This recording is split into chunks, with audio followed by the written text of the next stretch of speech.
वाहिगुरू जी का खालसा वाहिगुरू जी की फतेह। अज मैं तुहाडे सामने एक साखी पेश करन जा रहा जिसका विषय है अमृत कुंड का प्रगट होना। जदों गुरु रामदास जी अमृतसर की उसारी करवा रहे सन तो उस समय एक अजीब घटना वापरी। जिस अमृत कुंड बारे गुरु नानक देव जी और गुरु अमरदास जी इशारा कर गए सन वो अचनचेती प्रगट हो गया। इतिहास में लिखा है कि दुनी चंद नामी खत्तरी पट्टी कस्बे का एक वड्डा जिमीदार सी। वो बड़ा ही घमंडी ते हैंकड़बाज आदमी सी। उस दियां 5 धीआं सन। एक दिन उसने अपने कमंड विच आके अपनियां धीआं नूं पुछया, धीओ तुहानूं खाण नूं कौन दिंदा? तां उस दियां वड्डियां 4 धीआं ने बड़ी निमरता नाल उत्तर दिता, पिता जी सानूं खाण नूं तुसीं दिंदे हो। पर सब तो छोटी धी जिसका नाम रजनी सी वो चुप रही, कुछ ना बोली। रजनी शुरू तो ही अपने नानके पिंड लाहौर रही सी। उसके नाना नानी गुरु अमरदास जी के वड्डे गुरसिख सन। उसने मुढ़ली सिक्ख्या भी अपने नाना नानी जी कोलों प्राप्त की। जदों रजनी कुछ भी ना बोली तो दुनी चंद नूं बहुत गुस्सा आया। दुनी चंद फिर बोलिया, रजनी तू चुप क्यों है, तू कुछ बोल। रजनी निरभै होकर बोली, पिता जी मैनू खाण नूं मेरे परमात्मा दिंदे सन। क्योंकि रजनी नूं परमात्मा उत्ते बहुत ही विश्वास सी। उसनूं जानदी सी कि परमात्मा एक है, परमात्मा सब तो वड्डी चीज़ है। तो जदों दुनी चंद नूं इस गल बारे पता लगा तो वह सड़ बल गया। उसनूं बहुत ही गुस्सा आया। उसने कहा कि रजनी नूं इसकी गुस्ताखी का सबक मैं जरूर सिखावांगा। तो उसने अपनियां वड्डियां 4 धीआं दे रिश्ते बड़े रजे पुजे घरां विच कर दिते। पर सब तो छोटी धी रजनी बारे कुछ भी ना सोचा।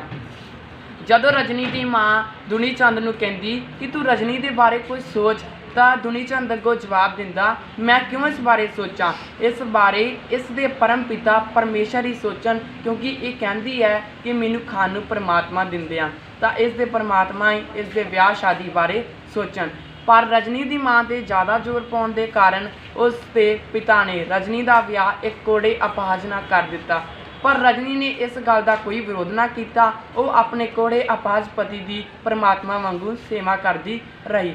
जदों दुनी चंद नूं पता लग्या कि रजनी के उपर इस घटना का कोई सबक नहीं पिया, कोई फर्क नहीं पिया उसने इस घटना का, तो उसने उसनूं घर छड्डण का आदेश दे दिता।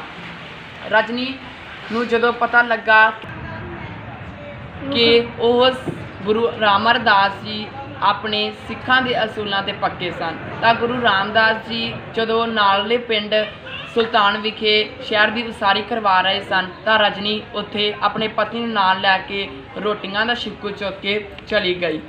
तो रजनी सारा दिन सेवा करती रहिंदी ते शाम नूं सांझे लंगर विचों लंगर छक लैंदी ते आप अपने पति नूं भी उत्थों ही लंगर छका दिंदी।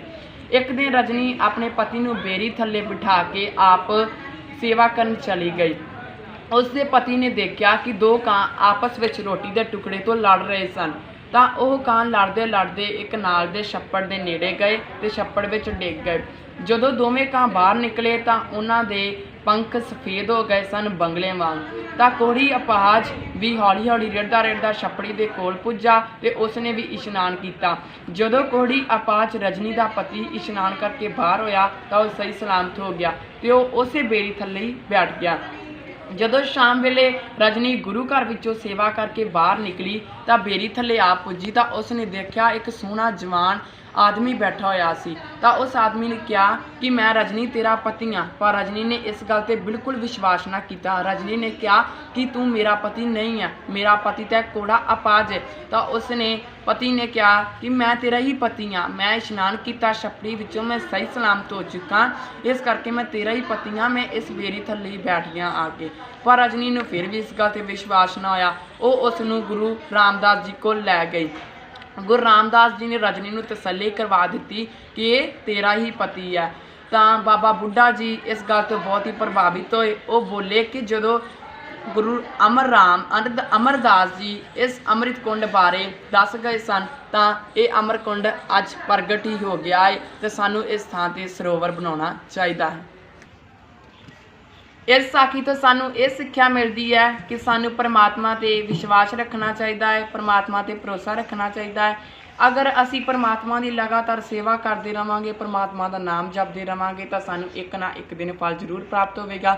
जिस तरह तुसी इस साखी में देख ही सकते हो कि बीबी रजनी हर रोज़ गुरु घर सेवा करती सी, तो अखीर में उसनों एक फल की तरह उसनों फल मिलिया, प्राप्त किया। परमात्मा ने उसकी सेवा का मुल पाया, उसका कोड़ा अपाचपति ठीक हो गया।